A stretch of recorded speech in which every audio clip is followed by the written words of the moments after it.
there looks like we have mostly safely over the first. John Gleeson was a bit slow at the back. Sue Perry jumped it well at the back, but it is going on. Jerry Spain, Debbie Cody's going to follow Jerry as they safely but slowly, at a very slow jump, Beth Ryan climbed out over it, but she's out over it all the same, and they're all safely over too.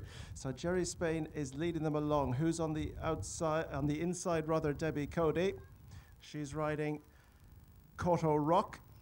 Close relation, of course, to none other. Hugh Ryan is on the outside, and coming through in the centre now, just getting a little bit closer, Shane Hassett with, of course, the camera on board.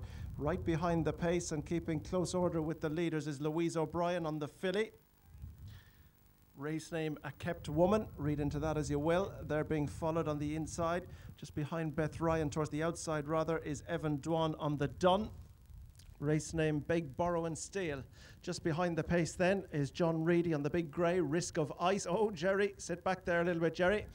And just in behind the Big Dun horse there is James Casey on Ted, Mr. Kipling rather, and go right back the field. Sue Perry is next on the inside on Fidget, and just out she's been followed by John Gleeson, who's on the outside on Tommy, and a break to the back marker, which is Jim Willis aboard Minnow. But Jerry Spain has been taken on now.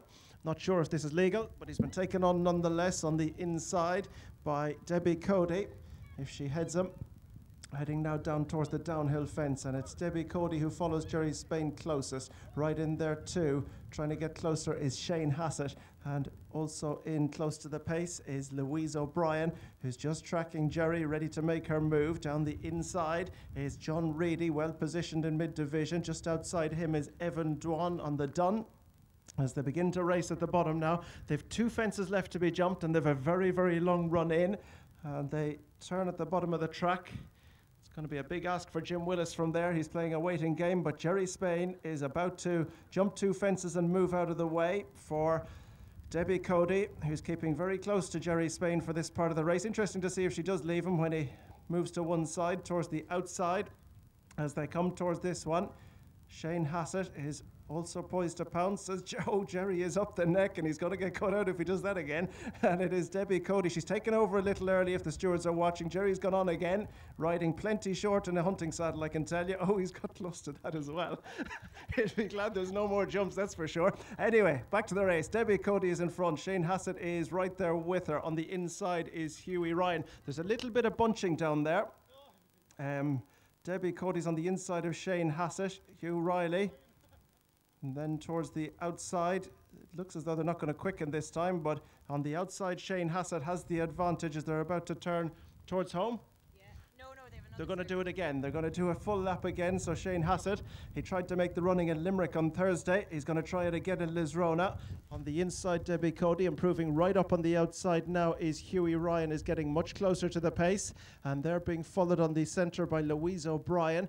Also close up is John Reedy on the Big Grey, and Beth Ryan just taking the inside route. Evan Dwan is close there. Sue Perry getting much closer. She dropped in, ride by John, getting into it when he counts. Dropping out, James Casey is struggling and also struggling towards the back. So down the hill they go, and in front it is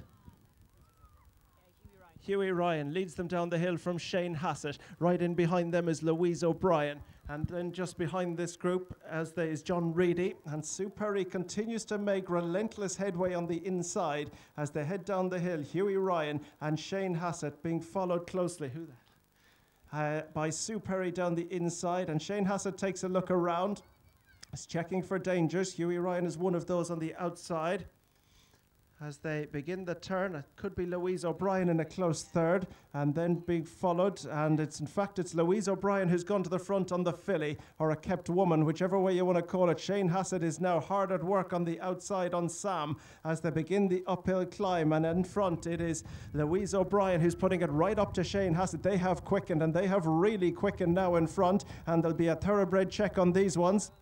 Debbie Cody staying on well from behind, as is Sue Perry, but as they climb now to make their way towards the turn-in, they're still quickening in front, and it's Louise O'Brien on the inside. Shane Hassett just can't quite get to her. She's cantering in front. Louise O'Brien quickens away from Shane Hassett. Then back in third is Debbie Cody, and they've gone on from the John Reedy, who's back in 4, but making their way towards the home run, and they've just got to pass the final fence, and it is Louise O'Brien, A Kept Woman. She's out in front, and she's quickening away. Shane Hassett's hard at work in second, and Debbie Cody back for third, but racing past the final fence. Louise O'Brien, can she hang on? Shane Hassett's trying to come back at her, but it's Louise O'Brien. She's all out in front. She's going to win the Mad Hatters race. Louise O'Brien has won it. Shane Hassett is second. Back in third is Debbie Cody. Fourth went to John Reedy. Sue Perry for 5, and they were followed in 6 by Hughie Ryan.